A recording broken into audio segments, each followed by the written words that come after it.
And we are recording with Mr. Michael Yon on Wednesday, April 17th, 2024 at 9:10 a.m. Eastern Time. And real quick, guys, if you're watching, please go to the two sponsors of the show, Gold Genesis Group, support the podcast as well as, and I think I saw you yesterday when I was uploading, Frank Speech, Mike Lindell's video platform. They're now sponsoring the podcast as well. So, guys, if you like the show and you like the verboten hate speech topics, like talking about unchecked migration, which Mr. Yan corrected me on before we started. He said it's invasion. Get it right. And yesterday I changed it to invasion. If you like both, if you like the free speech, guys, please go in the description. Please go to Frank's Speech. Please go to Gold Genesis Group. You can go in the description. You can follow Mr. Yan on Twitter. And you are in Japan right now and talking about how an invasion is happening there. So I know it's late there. So I'm going to shut up and let you say what you want to say. Yeah, it is an invasion. In Japan, actually, I had a meeting yesterday. It was quite interesting. And a Japanese gentleman that I was speaking with at the table, there was numerous of us there. There's four of us in total. And he said, the Chinese are buying land next to our military bases here in Japan. So they're doing the same in the United States, in Texas and other places. And he started talking about all the areas where they're doing this. I mean, I know they've been doing that in Japan for a while, such as down by Okinawa or on Okinawa, right? And they're doing it up here in Honshu as well. I'm near Tokyo right now. But interestingly, I've been looking at this invasion all over the world in dozens of countries. Europe, of course, is basically toast. Hmm. They're going to go into incredible wars, as will the United States. It's quite clear, right? I just left Canada. Any Canada that people might imagine up there, unless they've been up there in the recent times, that Canada's gone. I mean, the Canada that I remember going to in the years past is dead. It will not recover from what I've seen. For instance, Canada was the second country I'd ever been to. The first country I went to was the United States. I graduated Defense Language Institute in California and drove up to Canada with one of my Special Forces friends, and we went to Yellowknife. So we went to Yellowknife Northwest Territories, which is 250 miles from the Arctic Circle. And I say that because I just went up there again, right? So that was the literally first time I'd left the country. Now I've been to 98 countries, and I've spent most of my life overseas since then, right? And so now I just went back to Yellowknife, 250 miles from the Arctic Circle, and it's filled with Africans. I mean, straight up like Eritrea, Ghana, and Uganda, and where else? Somalia. I mean, it was quite a lot. I mean, a lot of Indians, of course, and Chinese, and the First Nation people, the natives up there, are very just staggering around terribly with alcohol. I mean, it was all over the streets constantly. There's a mall in downtown Yellowknife that's mostly closed now. I'm told by people in the mall, there's like no chairs at a coffee shop there because the drunks just lay around there. I mean, the place is just it's destroyed, right? And bottom line is, I went to Yellowknife this time for specific reasons. One is the Northwest Passage eventually will open up, right? That's a passage could even supplant much of the traffic going through the Panama Canal. So anyway, not to go into that, but Canada is being taken. Like we flew from Bahamas up to Canada several weeks ago. Bahamas being another border which China is taking. We didn't go on vacation in Bahamas. I was down there with Japanese journalist Masako Ganaha and Ann Vandersteel, and we were looking at the invasion that's coming through Bahamas. The Chinese Communist Party has bought a port, which is maybe 60 or 70 miles off the Florida coast. It's a big port. You can see it on Google Earth, and you can see how close it is to Florida. It's a very large container port. And so right off the coast of Florida, right? And so we spent, I don't know, almost a couple of weeks there, then flew up to Canada to start it off in Toronto, which now is largely, when you go to the Canadian border with the US is more than 4,000 miles. It's the longest border in the world, right? Longest land border in the world. And it's like, I don't know, let's say for argument's sake, directionally accurate, it's 99.9% unguarded. I think that would be directionally accurate, right? Let's just, hedge our bets and say it's only 99% unguarded, right? And so the border is wide open for coming and going. For instance, there's a railway there near Buffalo that we went to, and the aliens are crossing that night and day, right? Into Canada and out of Canada, actually. Some residents near the railway said that Americans will come, or people from America, let's say, will cross the train tracks and come into Canada and steal things and go right back over the train tracks. And yeah, like whether it be bicycles or breaking into homes or that sort of thing. Anyway, we went up to Canada, and you can see that Toronto area is largely the replacement population has arrived, right? Stayed up in Brampton with a former with a retired Canadian Army officer for, I don't know, 5 or 6 days, and there's two huge Indian temples nearby.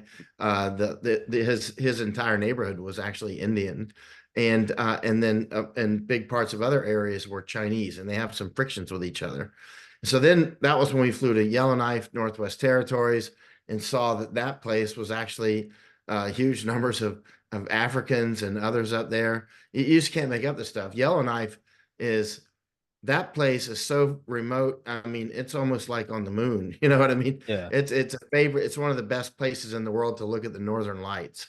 And so we saw the Northern Lights and quite a lot, and saw a lot of people from Eritrea and India and mainland China. So then we flew down to on the other side of the country of Canada, on the west side, we flew to Vancouver, British Columbia, right? And the airport, actually, let's go back to Toronto for a minute, more on the east side. When we landed at that airport from the Bahamas, there were a lot of signs there for, I say a lot, maybe 4 or 5, for Ukrainians coming in, and apparently coming in by the plane load.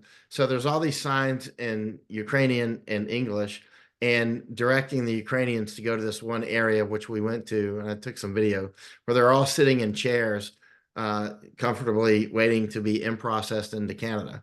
So basically, Canada's being loaded up with Ukrainians now. So anyway, so we then again flew. We ended up in Vancouver, and I was just over in Vancouver last week, and maybe 6 days ago, and the airport of Vancouver is not actually in Vancouver; it's in Richmond. Richmond is now, it's a city there next to Vancouver, and it's Chinese. It's straight up Chinese, and it's China. And then right next to that is Surrey, which is now Indian, right?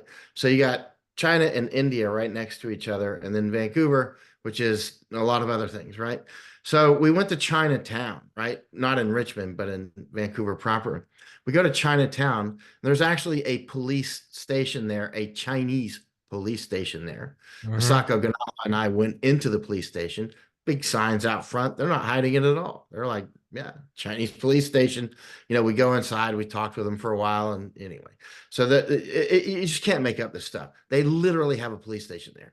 Yeah, in the And US as well. A ton in the United States. oh yeah, yeah, exactly. And we went to one in Ireland. We went to Dublin. We went to one in London. They're all over the place, and they kidnap people. They've done that, Mm-hmm. and as an example, and so yeah. So about 5 minutes to walk away from the police station up in Chinatown, drug addicts everywhere. It's like Skid Row. It's like San Francisco or Los Angeles or Washington. It's like San Francisco or Los Angeles in particular. Like really, the drug addicts who are sitting there frozen trying to light their pipe. And there's a Mm-hmm. lot of it's interesting how many of them get frozen in that I'm lighting my pipe position. I Hmm. mean, there's a lot of them that freeze while they're lighting, and they'll just occasionally move Yeah. they'll just like they're, I don't know, and then they'll be hunched over and whatnot. So anyway, now they're giving out free drugs. The Canadian government is. It's called safe something. Anyway, we went into this place. They're literally giving cocaine, not just the needles and all that stuff, the actual cocaine. So and other drugs. So we went inside this place, Masako and I, and they got angry, man. I mean, the people that work there, the Canadian government. One man, he kicked us out. So we go out and he's like, you can't video, blah, blah, blah. So I just kept making video. I haven't published that video. I need to. But, and, you know, and there's all these people laying around in their own feces and urine. Mhm. The people they just drugged up. You know what I mean? You can't make up this stuff. And they've got these Chinese dragons all over the places on their light post. Now, it's important to look at how many claws the dragons have, right? If it has 5 claws, that means that China claims that. The imperial, China claims it, 5 claws, right? If it has 4 claws, that means you're like a cousin or something. You're a relative, and we claim it. If it's 3 claws, it means you're our friend, right? So, and these are all 5-claw dragons, which means Mhm. they claim it, just like they do down in Okinawa, right? They Mhm. got this 5-toe drag. They're claiming Okinawa, right? So you have to understand what you're looking at to even pick up on a lot of these things. But the bottom line is, huge amounts of drug addicts. The Canadian government is actually giving out the drugs. And it's like, you can't even make it. That this is like 1984 on steroids, right? And so, and then just pumping that full of more Chinese, more Indians who are definitely going to end up fighting each other because that's what they do. I spent a lot of time in India and China, between those two countries, 2 years, right? I spent about 18 years in Asia. I've been all over Asia, right? Like and some fish, when you put them in the same aquarium, they're going to fight, right? Mhm. Like Kurds and Arabs, they're going to fight. Kurds and Turks, they're going to fight, right? Rohingya and anybody, they're going to fight. Chechens and anybody, they're going to fight, right? Filipinos and anybody probably going to get along, right? And when you look at the fish chart on which people get along with which others, like Filipinos are like green, green, green, green, green, amber with other Filipinos, and then they get along with everybody. I see Filipinos all over the world, man. They get along with everybody. And Sikhs get along with almost everybody Yeah. except Hindus and stuff, and some other Sikhs they fight. But Sikhs get along pretty well as well. Like I get along with Sikhs myself in every country I go to. And then you've got like Chechens. Chechens are red, red, red, red, amber with other Chechens, red, red, red, red, red. Chechens. When I was in Lithuania, there's a lot of aliens coming in. And the Lithuanians were locking them up in these camps. And I asked, do you have any Chechens? This is in Lithuania, right? And they're like, yeah, we've got, Chechens. And I said, do you like, how many of them will you keep together? They're like, 6. We don't keep any more than 6 Chechens because that's Chechen critical mass. That's Anything the more than that's 6 the Chechens and they go super that's the critical, that's the and runaway reaction. they totally go gangster, right? You get 5 Chechens or below, they're very polite and they're very friendly and all that stuff. Fissile But you got enough material, Chechens and it's dukes up. They become thermonuclear. super Chechen, right? And so they always keep 6 or fewer Chechens together because they're red, red, red, red. And so, again, I've traveled around the world so much and Yeah. lived with so many cultures. I've seen a lot of things. I'm under no illusions of what's about to unfold, right? Mm. I mean, there are straight up cannibals coming in, and I mean Yeah. cannibals Haiti. that eat people, right? I mean, Yeah. don't these people that think that that's over with, they know nothing about the world we live in. It's not over with. You're about to see it again. Trust me, or you don't have to trust me. Just wait and see. And so, Yeah. and yeah, you're about to see it. And the bottom line is, let's go back to Canada. Canada is dead. I mean, the Canada that we knew is over with, right? You still got some meat puppets like Trudeau. He's just a boy that's, he's stuffed meat. He's like Yeah. Biden. He's just a pretty boy from the north. He was a drama teacher. Yeah. Basically he's a boy. He'll Yeah. never be a man. He's Yeah. just not that sort, right? I mean, Trudeau is just he's a child, right? Yeah. And he's an actress actually, like Peter Zan is another actress, right? And so now let's get over to Japan. So we come to Japan. Masako Ganaha had to give a speech, so we had to get back to Japan, and it was for a pandemic treaty, resistance speech basically. And so we show up to this speech last Saturday. What's today? So it was only some days ago, and they only expected 300 or 400. They had an auditorium for 400. 19,000 showed up.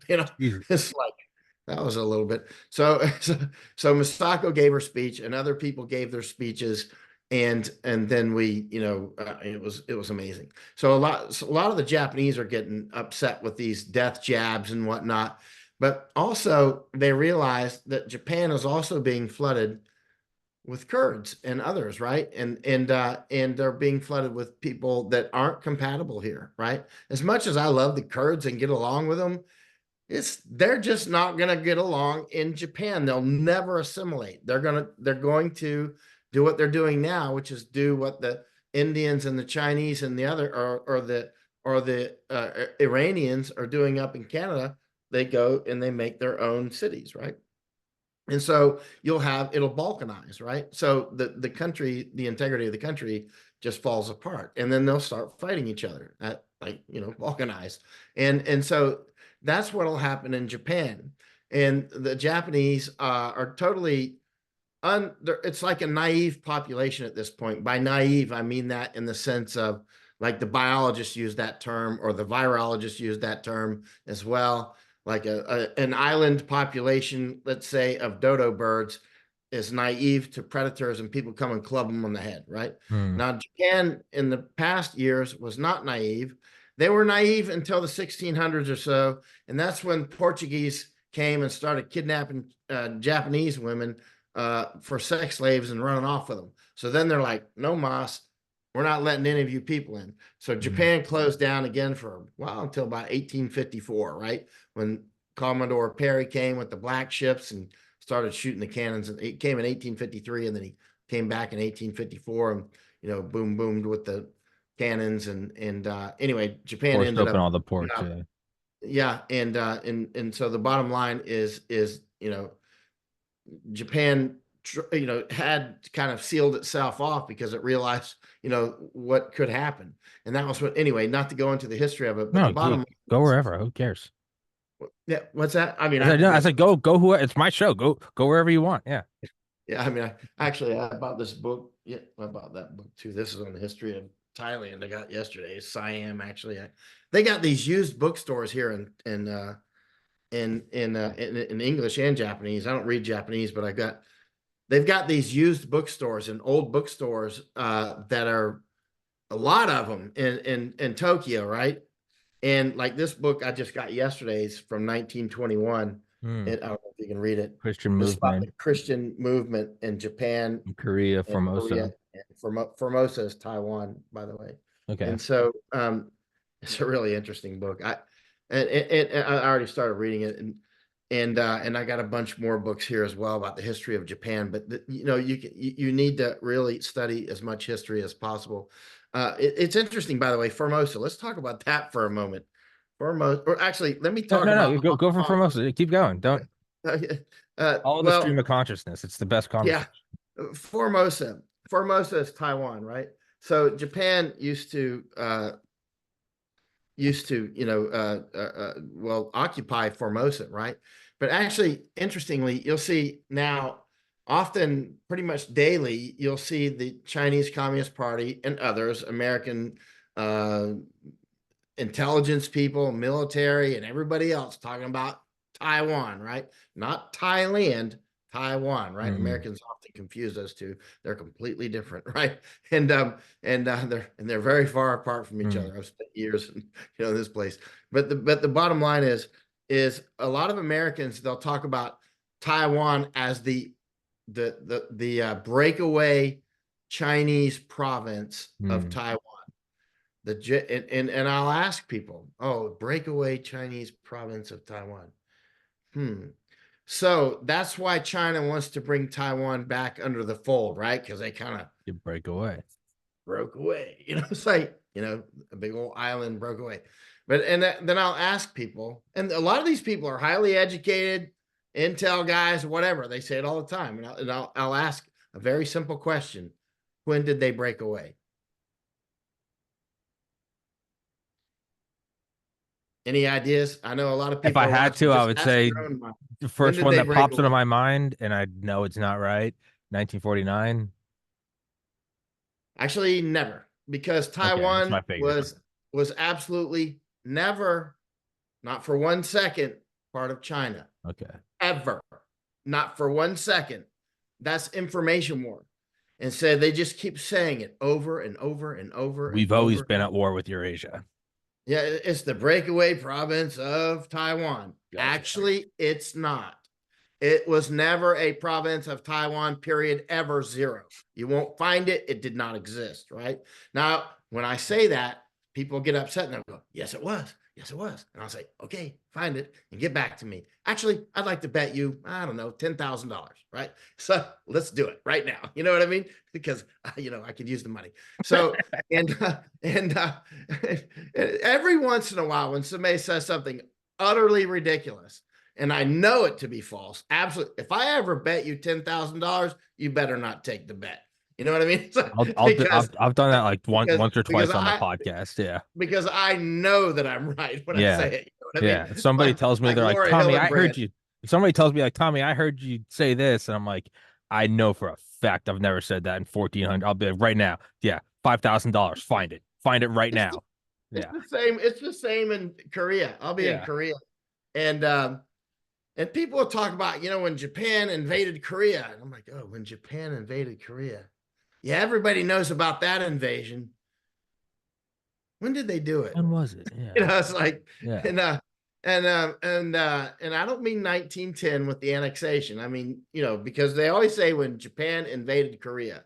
And I'm like, exactly when did they do that? I mean, was it the 1905 thing or 1910? I don't know. I'm not going to give you any clues. When do you think it was? Yeah. And actually, where did they invade? Because there wasn't any airplanes back then, so they didn't like parachute in or something. You know what I mean? So it must have been, I don't know, by sea probably, right? Yeah. Unless they came from the north by land or something, right? And again, they never invaded. Never. They did not invade, right? Mhm. It was an annexation. And it's a very important difference because the annexation in 1910 was with agreement and assent from the Koreans, right? What I'm Mhm. getting to is these information wars are quite intense. And a lot of these information wars I've studied quite a lot. Not all, there's so many information wars going on. It's like, it's what's going on in the jungle type thing. You know what I mean? Did Mm. you send me a message or let's see? Nope. Oh, there was a message just came in. Let's see. Not mine. Anyway, it wasn't you. So in any case, But the the information war, you can see, you can just, you can draw it out. You can extrapolate in your mind. In 100 years, it'll be like Eritreans were always in Toronto. oh yeah, for That's what sure. it'll be. And oh yeah, like right now, Masako and I, we went down to Honduras because Masako found that the Chinese Communist Party was down in Honduras doing an archaeological thing. We always watch museums, libraries, Mm-hmm. statues, Mm-hmm. archaeological digs, a few other things. These are places where you can, for all the trackers out there, the hunters and the trackers and the man trackers and combat trackers and all that, you're always trying to go to places to pick up the trail, right? So where can we somehow intercept the trail and start tracking our thing? So one Removing of the ways culture. to get on our trailhead for information war is museums, libraries, again, archaeological digs, statues. Anyway, so we go to a lot of museums, like dozens and dozens and dozens of countries actually. And so, but Masako found that there was an archaeological dig going on in Honduras. So we flew down to Honduras, right? And we're talking with people. Anyway, the bottom line is the Chinese Communist Party's down there digging in the ground, trying to prove that, like, hey, this pottery, look, you can see where, and they're trying to say that the Mayan Indians and the others down there in Central America are related to the Chinese because they all came over on the land bridge, right? So they're saying that they're relatives, four claws on the dragon, right? They're saying that they're relatives, right? And so, in other words, they're saying all these bad Europeans came and took our land. All the natives from Canada all the way down to the tip of South America all are our cousins, right? And we're going to help you get this land back, right? You see where we're going with that. So, for instance, up in Yellowknife in Northwest Territories, we were just in a couple of museums up there, and you can see where the Chinese are trying to. The Chinese always make themselves look to be the victims everywhere you go, right? They're like, oh, we had the head tax, we didn't get paid as much as the Irish and all. They don't have a a genocide to look at, like the Jewish people. They don't have a genocide to look at. That so they always, because well they do, but they genocided themselves actually. Yeah. And the but I mean they got an epic, the biggest genocide, the biggest known genocide in human history, which dwarfs Matt, anything in World War II, or the what, Matt? Chinese genociding Chinese, right? Mao? Oh yeah, Mao. Yeah. Mao went full Mao on him, right? He went full China. Chinese do everything big. Like, you want to have a famine? Okay, we'll We'll put do it. We'll dial it 50 up. million people or something. Who knows? Yeah. Nobody knows. And so it was some huge number, right? But they always try to make themselves out to be the victim. And you have to be careful for cultures and humans who are victims, perpetual professional victims. And every time you say something wrong, you're like, oh, you're an anti-Semite. Oh, you're anti-Chinese or something. That those are always your victimizers. The ones who are always throwing the victim card are the greatest victimizers for sure. There's a great book on this called Inside the Criminal Mind by Stanley Samenow. I read that years ago when I was doing some manhunting of some really very serious people. And I wanted to understand them more. And sure enough, I found one guy in India, an American, and he was a straight up, very dangerous guy. He was a cannibal from Houston, right?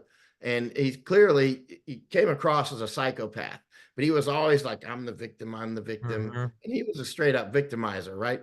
But entire cultures, the same sort of behavior gets expressed in large, right? So you see the Chinese Communist Party is constantly trying to make China look like the victim, but they are constantly victimizing, like Tibet, where I've been, Xinjiang, the genocide they're doing on the Uyghurs, the things that they're doing in other places, what they did to themselves. And also, for instance, just long story short, that's what China does, is great victimizers, right? But always claiming victimhood. So when you go to these libraries, or you go to these museums, China will always make themselves look out to be the victims. Oh, they were doing the opium war to us, and therefore we got to give you an opium war. I'm like, Mm-hmm. we're Americans. No, we didn't do it. I mean, Yeah. actually, some of the Americans did, but there was also Chinese doing it, and there were Indians, and there were British, of course. There were others. It wasn't. I mean, it was bad. There was no question about it. But what they're doing is using that as casus belli to do it to others, right? They just perpetuate it. They're like, well, you did it to us, and therefore we can do anything we want forever. And And we'll always throw the anti-Semite card, or the Holocaust card, or you did the opium war card, or we didn't get paid as much as the Irish got paid. You know what I mean? It's and it always that, and and they always attack you, right? it's equal parts to, convince the world and who they're attacking, but also to convince their own people. This is why we're doing it. You Absolutely, have to have the support of absolutely. your own populace. Absolutely. They justify this, right? And that's why, I was out with some Japanese tonight, and very interesting Japanese. And well, I'm in Japan. So but and one of the things that's interesting about Japan is they have a good case to make for we got victimized, but they don't do it. And notice the Japanese aren't out victimizing all the time. They just more or less want to be left alone. And that's what happened in World War II. They wanted to be left alone. We opened them up in 1854 with the black ships. They had to respond. There were Russians coming in back then, the Mm-hmm. Dutch, Americans, British, French. Everybody was taking Asia and the islands. And we clearly, the big bad wolf was knocking on Japan's door. And if Japan didn't rise up and get strong, then we were going to take them straight up, right? Just like we did to everybody else. Now, Thais will say, we're the only country that was never colonized in Asia. And I'm like, well, actually, technically, that's false. You were definitely colonized. But anyway, not to go into that because that'll hurt Thais. I love Thailand and I love Thais, but they get messed up by that. And by the way, I just found this book The on Thai history. the Man, I kingdom lived in and people of Thailand sin. for years, and it was a good base to do war stuff and whatnot. So this is called the Kingdom and People of Siam, which Siam is Siam. Okay. island. But it's interesting because every time I tried to study Thai history when I was over there, I'm like, it's nebulous. It's very difficult. There's no real. It's very difficult to track down. It's like finding the source of the Nile in the dark with no map, and I don't even know. And nobody seems to know anything. Anyway, I found another book, and even in the beginning of this book, they're like, good luck. You know what I mean? But it came from somewhere. But Thailand actually was, of course, occupied in different ways by French and others. But the bottom line is Japan. Japan, the reason that Japan finally attacked Pearl Harbor and We Malaysia were and we were doing crazy Indonesia. oil embargoes. That's right. Yeah. And it was all about, remember, the Russians and Americans and British and others, French, were coming in, and they were coming. And Japan wanted to be left alone. This, Japan is like Bhutan. They really want to be left the alone. Sino-Russian wars prior to World War One. Oh yeah, they lit them up, and the Japanese did a sneak attack at Port Arthur in what 1904, as I recall.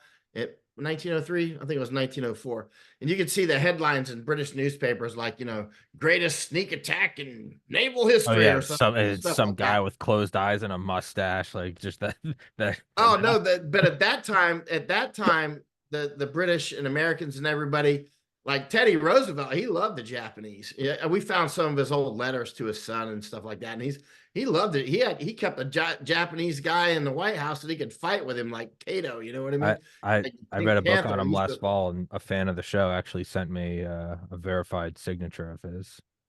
Oh really? Like sent it to me. I have it framed.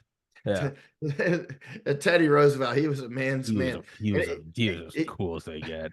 I read that he kept a Japanese guy in the White House, a friend of his, so he could do martial arts and fight him Oh, all the he was time. insane, Yeah, dude. There's so many yeah, times where when he was the chief of police, he would like pull out a revolver and like this New York senator would be like, Teddy, put it away. Like it was the normal thing. It wasn't a surprise. It was like, Teddy, put it away. And he'd put it on the table. Like, yeah.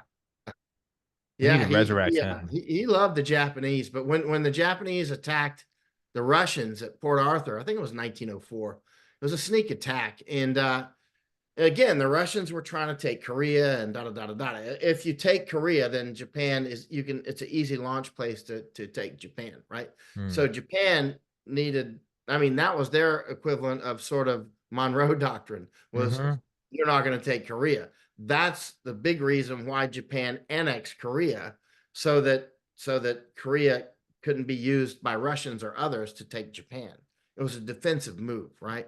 Hmm. And actually the Koreans agreed to it, right? Anyway, long story short, but the bottom line is when Japan finally did a sneak attack on the Russians, um, Americans and British and everybody was like, "Good job, man! You smacked those Russians." But that was when that was, but that scared everybody. They're like, "Wait a minute!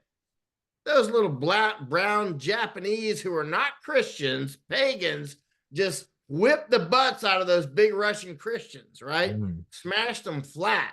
So some Teddy Roosevelt was still like, "You got them," and Yeah. and so he liked Japanese. You can see a letter we found to his son. It was years ago. I haven't read it in 10 years, but they went something like this: like, he wanted to negotiate the end of that war so that it didn't go into a world war. And that was when he thought, hey, this could blow up into a Mm-hmm. world war, right?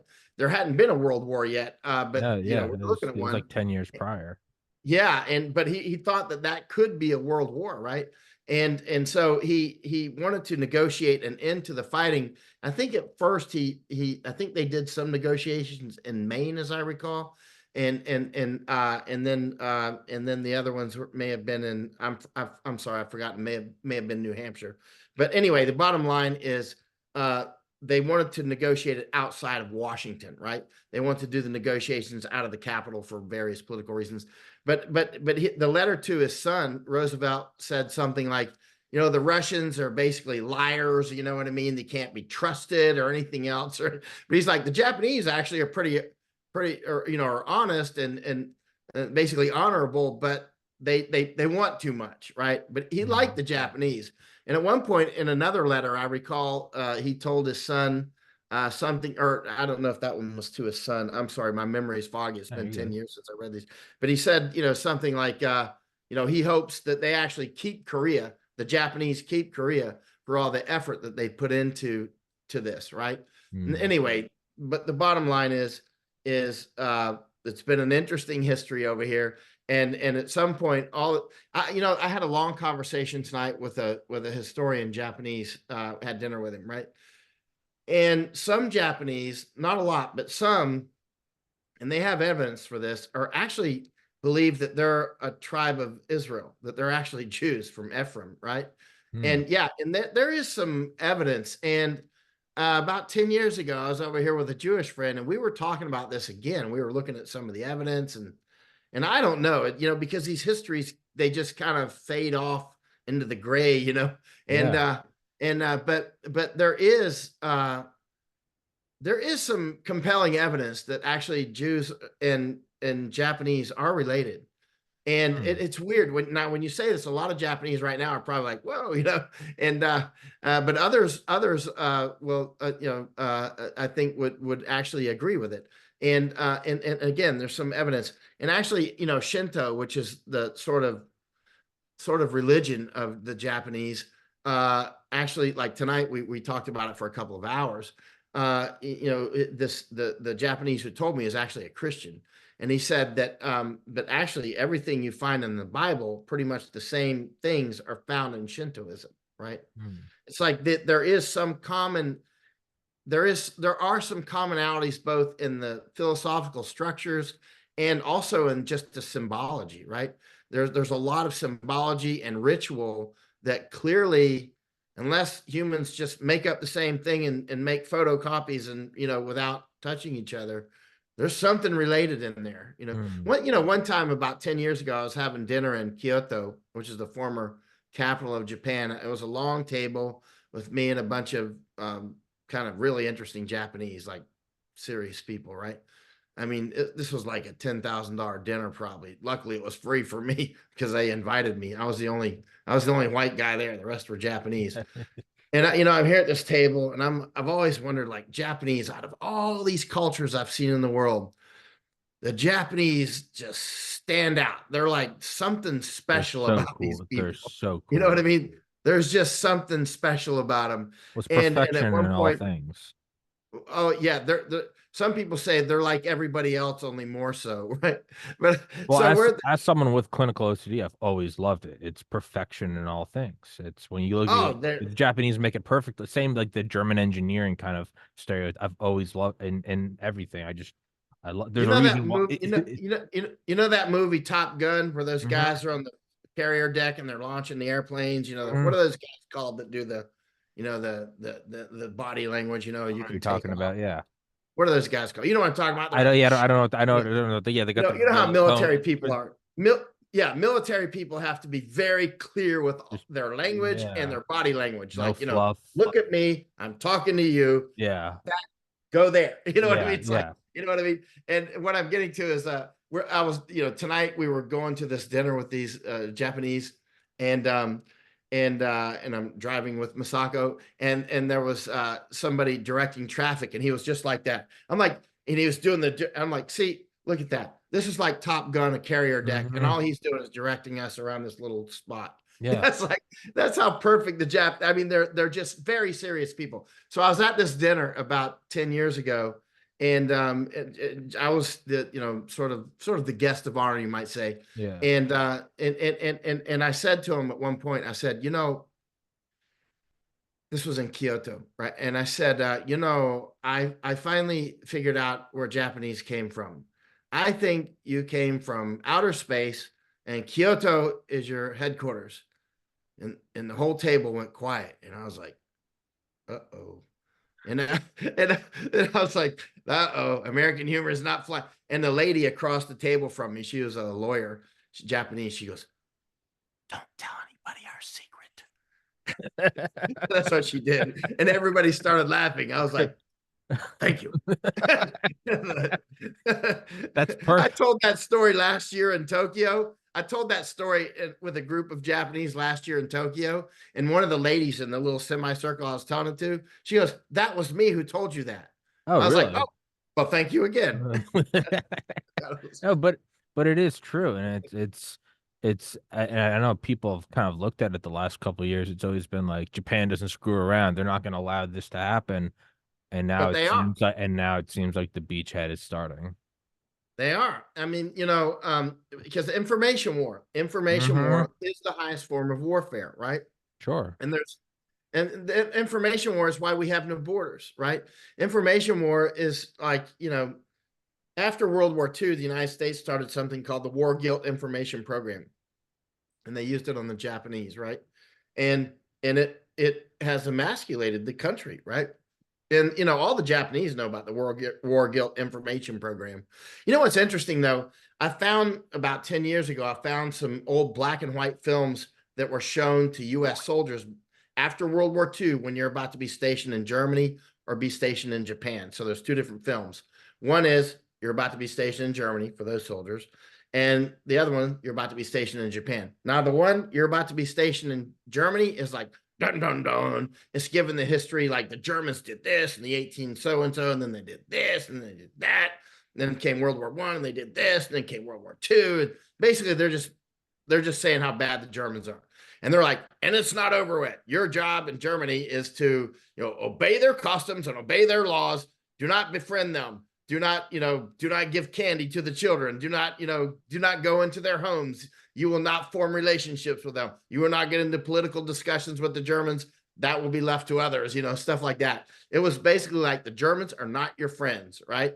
It was crystal clear. And the music was always dun, dun, dun, Yeah. But then the other film for Japan, same period, black and white, your job in Japan. You are a U.S. soldier and da-da-da-da. You're a diplomat of the United States. Oh, yeah, exactly. You're an ambassador of our culture. But in Germany, it's like the war's not over and we're going to have to fight these people again. They're crystal clear. We're going to have to fight them again, right? But in Japan, it's like, we just had a terrible war and da-da-da-da-da. But these kind people, and the music's always, it's like, it's like, flowers walking by. Yeah. It's like these kind people are, they were temporarily under the spell of They're some temporarily a bit they were hot under the collar. exactly. And they're like, but they're actually very kind people, and they're like showing the kids smiling and the soldiers giving candies to the kids, and they're like totally in the film for the Japanese, it's totally like these are great people. Yeah. Make friends with them. I mean, eat a meal with them, whatever. But Germans don't even get close to them, if they got cooties, right? And so it's quite interesting. And then in that same time period, the U.S., the Pentagon came out with another film about basically how to marry a Japanese wife. Here they are having a tea ceremony. Oh yeah, this is like, and you seen that film? Well, no, I was gonna say I've read Base Nation by David Vine. I've had him on the podcast, and he talks about all like the propaganda over the last like 70 years there. No, and now they're called juicy girls. It's not marriage, it's more so prostitution. It wasn't juicy girl. It wasn't like prostitution. It was how to actually marry one. No, but he goes into the history. I mean, no, so like I haven't seen the film, but I've heard of it. Yeah. He was talking about how to. I mean, the film is about how to take your Japanese wife back to America. She's going to miss her family and da da da da da. And and she's going to have problems with the language. How to make her happy in America. Basically, how to transition her into the United States and make her happy. She's going to miss her family. Japanese love their families. It goes on to explain all this stuff. It's actually a love story, right? And they start a business together. And at one point, they're walking down Mayberry. Basically, he's walking with his Japanese wife, and some lady gives her a bad look, and he's like, "Oh, don't worry, honey. She lost her son on Iwo Jima or something like that."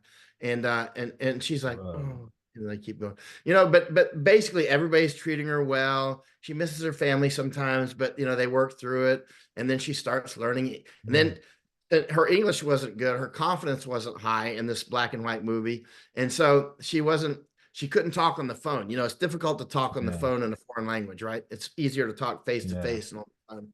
So at some point, her husband, now out of the military, he falls down a hill and he gets hurt.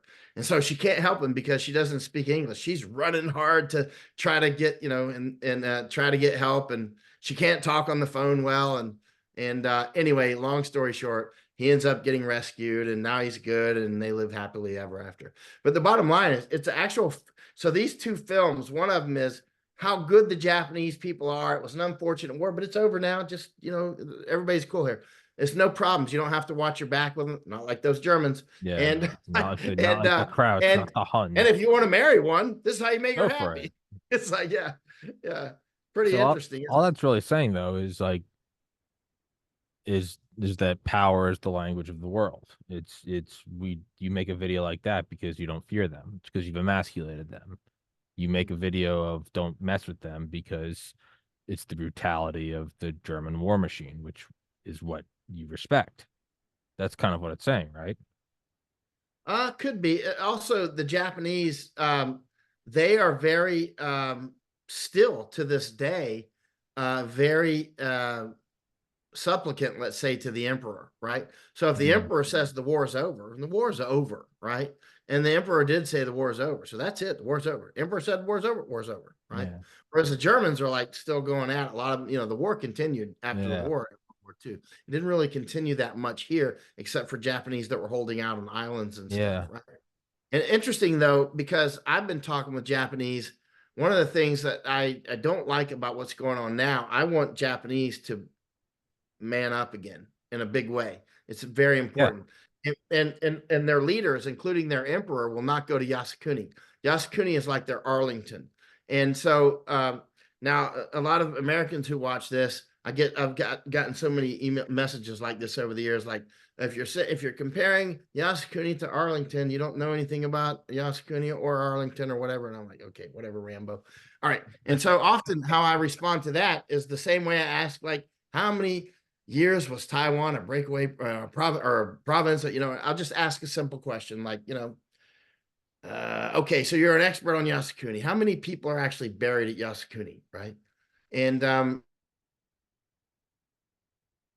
whenever I say Yasukuni is the Japanese equivalent to Arlington, it upsets people. They're like, you can't compare Arlington to Yasukuni. I'm like, well, I just did. And Mm. and they act like they know something. And that's when I'll always ask them, how many people are buried at Yasukuni? How many people are buried at Arlington? I don't know. I've been there quite a few times. It's a lot. It's some large number in the many, many thousands or tens of thousands. But how many at Yasukuni? And the answer is zero. Nobody. But I don't recall anybody who's ever said that they're not the same has ever realized nobody's even buried there, right? You know what I mean? It's a shrine, right? It's a jinja, as they call it here, right? But the bottom line is that's their national memorial, right? For the people who defended Japan. And that includes horses, uh, Oh, messenger pigeons, and dogs that they use. I mean, they honor everything. And by the way, in Shinto, the Japanese way is everybody's equal in death, whether it be the emperor or somebody on the street that was indigent. When you die, everyone is absolutely equal, right? And in all ways, whether they be a criminal or a saint or whatever, everybody's equal, right? And so that's their way of being and thinking, right? And which is quite interesting. But in any case, what's upsetting is that it's been made sort of off limits for any leader in Japan to go to Yasukuni. Imagine a U.S. president who refuses to go to Arlington, mm. or anybody who refuses to go pay respects at Arlington. It's not like you're compelled to do it, but if you just won't do it because you're afraid of what the Chinese or the leftists will say, which is what they always say, we don't want the Chinese to get upset or the leftists go crazy. I'm like, well, guess what? At some point, Mm. you need to tell them to F off, right? You know what I mean? It's like, you know what I mean? It's like you telling me I can't go to a national cemetery to honor one of my friends or brothers who died, or just in general, our veterans in general, those I know and don't know. I mean, I'm just going to do it. And if you don't like it, have a nice day, right? Yeah. Or just go die. You know what I mean? I don't care. Yeah. But now a lot of Japanese won't do it because what the Chinese and the leftists might say. And so I find this detestable, right? Mm. And for instance, the prime minister Kishida, he won't even do it because he's trash, right? And he won't even go to a Yasukuni, right? And he's the one that slipped up the other day and talked about China being their ally, or was it a slip? I don't know. But even the emperor won't go. Now, when I bring this up to Japanese, as I did again tonight, like, why won't the emperor go to Yasukuni, right? And everybody's like, they're always like, they won't say anything, right? And I'm like, well, I tell you what, I know you can't really say anything because it's totally, that's like talking bad about your mother. But I'll say it for you, right? I'll get out in front of a huge audience in Japan and I will actually say, Emperor, you need to go to Yasukuni. You know, the rest of the world is watching too, not just the Chinese, but also your friends. Those are your enemies. Why do you care what they Yeah, who think? cares? You know, why do you care what the leftists think? Uh, but we're your friends, and we don't respect that. If you don't respect your own heroes who protected your own country against us in some cases, uh, it's hard to respect that. It's Hmm. hard to respect that. Because I respect the kamikazes more than I respect the cowards, right? The Mm-hmm. kamikazes were defending their country. I respect them immensely, actually. Those people were going to the mat. I've gone to Yasukuni about, I don't know, half dozen times. I've read every single letter up there that's in English. Those who have been to Yasukuni know what I'm talking about. It takes hours to do it. But it was all these letters written home by Japanese to their families, like to their mothers and their fathers and girlfriends and things like that. And they were always like, I'll meet you under the cherry blossoms and things like that. The cherry blossom, there's a bunch of cherry trees Mm-hmm. out in Yasukuni. And that's their way of saying, I'll meet you in heaven. I'll Mm. meet you under the cherry blossoms, right? And so that's why you have so many people go to Yasukuni to pay respects to their loved ones, right? And that the emperor will not do this, and that high members of the government will not do this. They all need to be thrown out, right? Now, well, that was a pretty big thing right there. You know what I mean? That I just said. I mean, that's like, listen, you can't be respected if you won't respect the people who defended your country. If Mm. you don't have the guts to go pay respects to the people who defended your country, you're not worthy of respect by anybody, including by your friends, right? They won't respect you Mm. because, listen, we all know that a coward is a natural traitor. Mm-hmm. A coward is a natural traitor. Everybody should prune their trees of cowards. You don't want any cowards in your inner circle. They will always sell you out when things get dicey. And the members of the Japanese government that won't visit Yasukuni and pay respects, that's straight up cowardice. That's Mm. straight up cowardice. They're afraid of what others will say. Well, who cares what they'll say, right?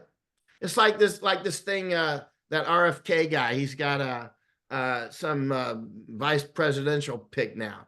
She's still calling these things vaccines, and I put that up on Twitter today, and somebody said, a comment. Well, she can't call it a weapon because might lose votes. I'm like, in other words, you can't tell the truth because you can lose votes. Okay, that's called cowardice, right? That's Yeah. called lying, and that's called cowardice, right? This is clearly a weapon, clearly not a vaccine.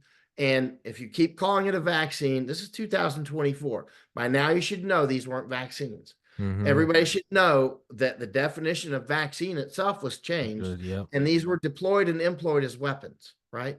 And like the invasion into the United States. Look, words are atomic structures of truth and untruth, right? If you want to make water, you need hydrogen and oxygen, right? And two hydrogens and one oxygen, combine those, you got you some water, right? But if you take, I don't know, lithium, let's say you take iron and oxygen, you'll get ferrous oxide, if I recall my chemistry, which is what? Rust, right? You get rust. So you still got that oxygen. You got one of them, right? But Yeah. you use iron instead of hydrogen. So, yeah, it just doesn't work out well. So it has to be two hydrogens, one oxygen, right? If you get two oxygens and two hydrogens, that's Like something else. peroxide. Yeah. Peroxide, right? Yeah. So you know what I'm saying? So Burn I through mean, grout. Yeah.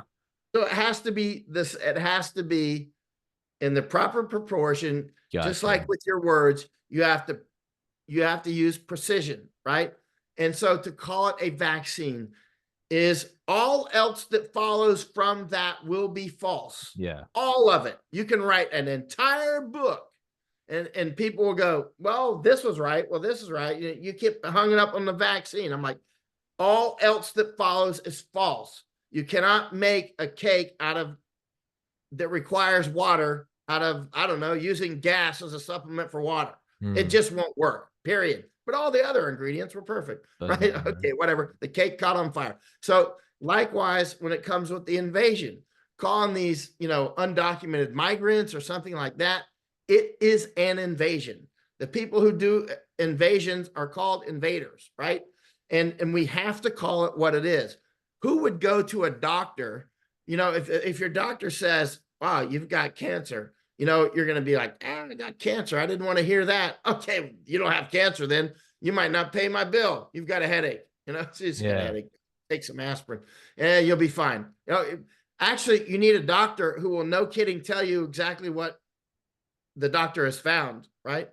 And what the doctor actually thinks is wrong. Okay, you got cancer. And it's not terminal, though. We can just be here tomorrow at 8:00. We're going to get right on it. You know what I mean? It's like but no, you didn't want to hear cancer, so you got a headache. Come see me next month, and next thing you know, you're dead. It's the same way with this, what's happening at the border. They keep calling it migration.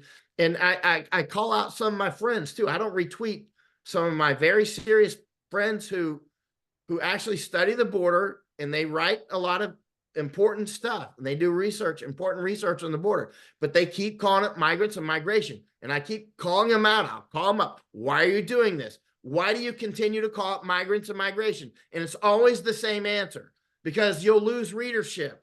We want to, I'm like, okay, you're lying. It's important. It is important to call it what it is, right? Same with the Civil War in Iraq. In 2005, when I started calling it a civil war, and people got very upset, you can't call it a civil war. I'm like, why not? There is a civil war, and you'll treat the civil war component of that. Some parts of Iraq were not in civil war, but some were, and you needed to treat it for what it was, right? And now you've got people that continue to just write it off. But if everybody called it what it actually is, an invasion, and if they called the fake vaccine the weapon that it is, it would change the whole calculus, right?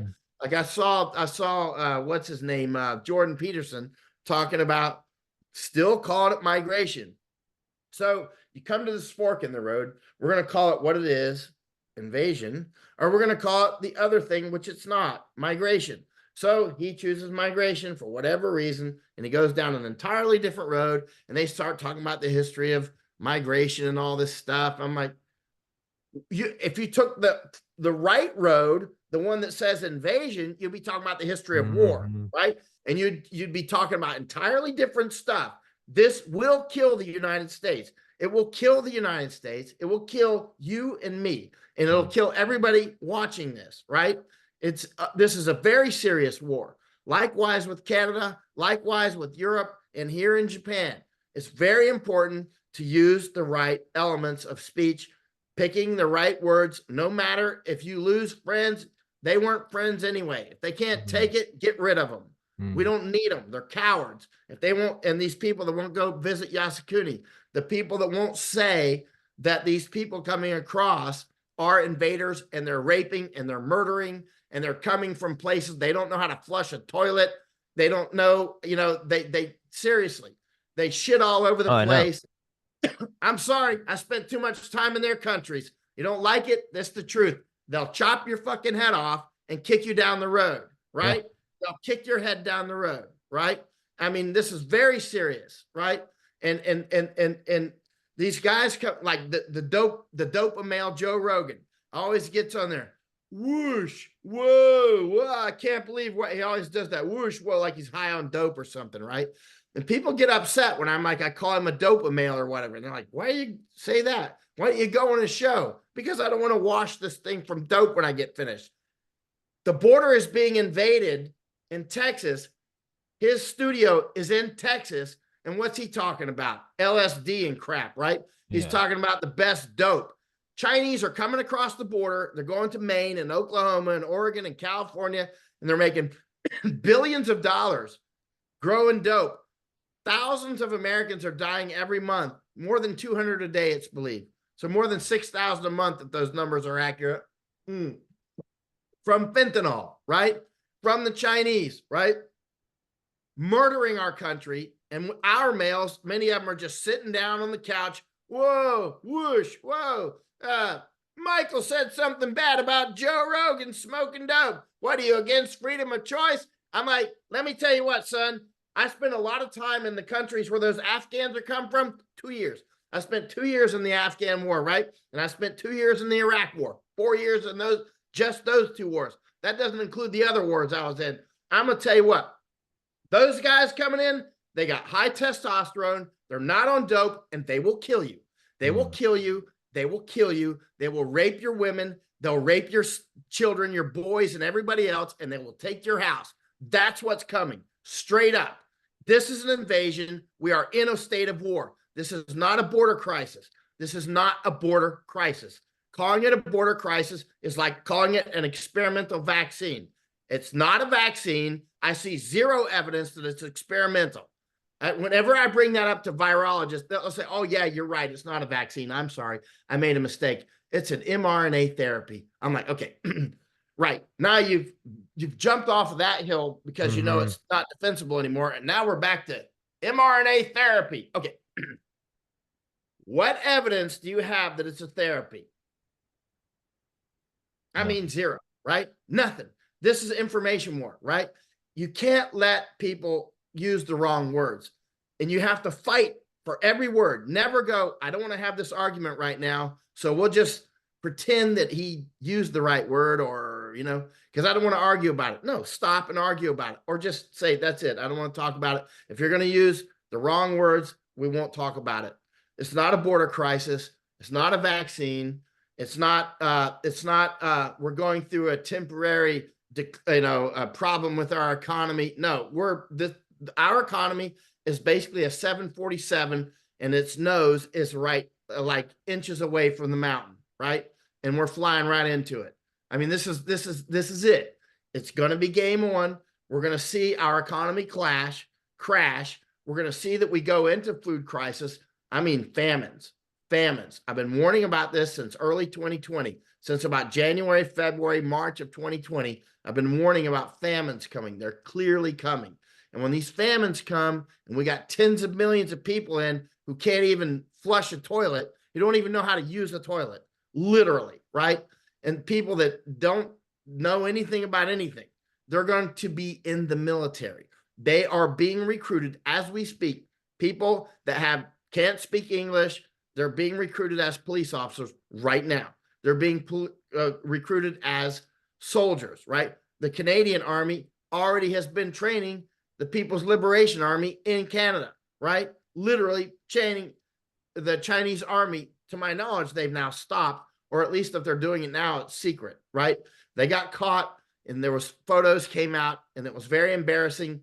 But are they still doing it? I do not know. They were literally training Chinese Communist Party Army, the PLA Army in Canada. You can't make up this stuff. That's how compromised and cowardly and they're just traitors. Our various governments are. We're in a state of war. And anyway, yeah, we're about to see some interesting times, sir. Oh, well, I do appreciate you reminding me. Yeah, no, call it what it is. Don't deviate, and also importantly, you can't also do a half measure. You can't jump from one hill to the other. Like, all right, it's not a vaccine. No. Just pull the Band-Aid off. What it is. Call it an invasion. Call it a weapon. Call it a war. What it is. Yeah, if they don't like it, don't need them. I have people all the time going, well, I won't support you anymore. I'm like, thank you for everything. Bye. If you can't handle words you don't like, you're gonna be the first to be shot. Like, I don't even mean like by me. I mean, like, no, in a war, if you can't handle, that's like saying, well, don't call 9/11 a terrorist attack like while the towers are burning. Like, yeah, man. Exactly. Good luck. God bless. I gotta run. Like, it's yeah, no, it's call it what it is, man. Call it what it is, and the sooner you do it, the sooner we will be on the correct path of, at least, like you said, you go through a whole history of, you call it migration, you're going to go down the entire history of something that's not applicable to the conversation. No, call it war. And when you start talking about war, it's going to be evoking imagery, and you're going to get into the right frequency, not to sound like a new age, but like the right coherence, like talking about war and everything that conjures, from the caveman to the A-bomb. that is the proper thing. That is the proper, and those thoughts will have physiological effects. You'll start thinking like, maybe I should be less worried about the shrubs and more about like, do I have a place to go? Do I have food? Do I have water? That is, and ultimately it's natural selection. Those who are prepared and those who have the mental capacity to accept that it's not what you want, but it is what it is, are those who will survive. Nature does There's no not place to care. run this time. None. There's no place to run. This is it. I mean, with the new technology, when it comes to where are you going to go? I mean, the Yeah. Chinese are surrounding the United States. I mean, I've been to Bahamas recently, looking at what they're taking Bahamas bit by bit, Yeah. right? That big port that they've got there right off the coast of Florida right now. They're taking Antigua. They're taking Panama. They're taking, for instance, Guatemala. They're taking bit by bit, bit by bit. I've been in every country from Canada to Colombia and everything in between. And, I talk with Mexican friends and other Mexicans that they're not necessarily friends, but people I know, and I'll tell them. I mean, you might think you're just a pass through country at this point, but the globalists will come for Mexico. They want Mexico. They do not want Mexicans, right? Mhm. They will kill you. They will kill every single one of you, just like they did to the Tibetans. I know you got rifles and you know how to punch and you're a boxer and all that. They will kill you. They will kill you dead and your entire family, and they can do it, right? They can do it through many, many methods, through biological warfare, chemical warfare. Cut off your electricity will kill a bunch of you. Cut off the gas. I mean, there's a lot of ways that are almost passive, without any active measures, without hitting you with a million drones or anything Mhm. like that. Just shut off, let everything start to sort it out, and then the remainder you start mopping them up and through Mhm. whatever methods, cholera, typhus, whatever you do, start mopping them up. And and listen, they've done it to Tibet. I went to Tibet. They just slowly replaced them. They couldn't do it in a highly terrible way because the world was watching, but they've still succeeded, right? But if there's no USA and there's nobody else to stop China or the other globalists, which are easily as bad, there's not going to be any 911. You're it. Mhm. You're it. Mhm. And what are you really going to do when the lights go out? I mean, what are you really going to do? And that doesn't mean that I got 2 months worth of food. Yeah, okay, those 2 months are going to go like that, and as soon as everybody's hungry, they're going to be right on you. They're going to be it's a Mhm. gunfight right then, right? I read from one famine in Netherlands in 1944-45 called the Hungerwinter, the hunger winter. One Dutch man was like, having a rifle was just not enough. I mean, you have one rifle, if you have food, they're going to come for it. And Mhm. if you might be able to keep one or two or five guys away, but they're going to come with more. If you have food, they will come take it. And unless you've got enough people to defend it, you're going to lose it because it's going to be a war for that food within the other war, like a Pushka doll war, right? Mhm. And so that's it's very clear that we're going to go into global famines. And again, a lot of this is because people won't call things what they are, and therefore are not even in the right frame of mind. They just can't. Oh, it's a border crisis. It's the Biden border crisis. Crisis implies that it's something. I'll just pull the covers up, and that old crisis will be gone when I wake up. No, there'll be Afghans in your bed with you. You know, yeah, yeah, That's a good tagline. Like, no, you can't bother. You'll wake up and yeah, no, Muhammad will be there with you. yeah, yeah. And it's very clear that you defend yourself and you're going to prison. But the time will come, it's not very far away, where they're going to come to take people's homes. It's clearly coming, right? You can see already they're mentally preparing people. They've been preparing them for a while now in the Netherlands. When I'm over there, you can see them like, oh, they're saying we may have to take people in their homes in an emergency, but they're not really going to do it. And I'm like, how many times do they have to say, do they have to float ideas out there? And you're like, oh, they'd never do that. But they're really prepping you mentally. Hmm.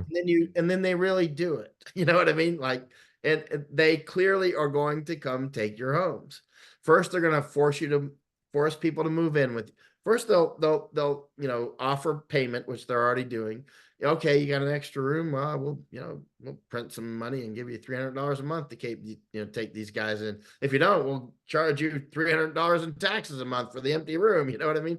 And you'll be like, well, that's a difference of $600. I can either make 300 or I can get fined 300. You know what I mean? Mm, I mean, they'll do things like that, right?